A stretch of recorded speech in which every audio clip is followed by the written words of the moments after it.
नमस्कार मंडळी. तर आज आपण बनवणार आहोत झटपट तयार होणारा पास्ता. तर इथे पास्ता मी शिजवून घेतेय गरम पाणी आणि मीठ घालून.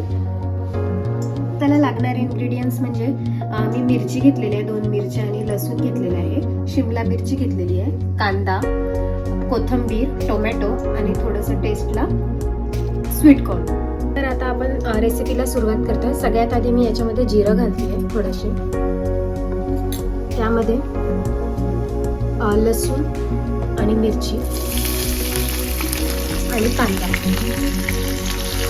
याला छान होऊ देतो, थोडंसं ब्राउनिश कलरपर्यंत होईपर्यंत. तर असा आपला कांदा गोल्डन थोडासा ब्राउनिश कलरचा झाला आहे. आता याच्यामध्ये आपण टोमॅटो घालूया, स्वीट कॉर्न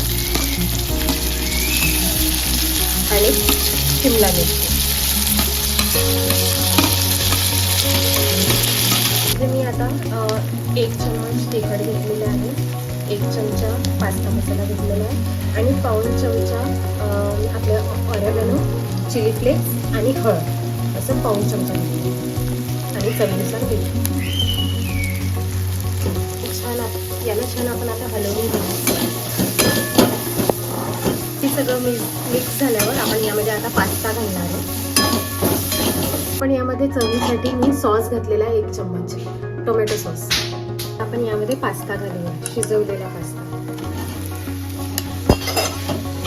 पास्ता घालायच्या आधी मी या पास्त्यातलं पाणी निथळून घेतलेलं होतं. त्यामध्ये आपण कोथिंबीर घालूया. तर अशा प्रकारे आपला पास्ता तयार आहे.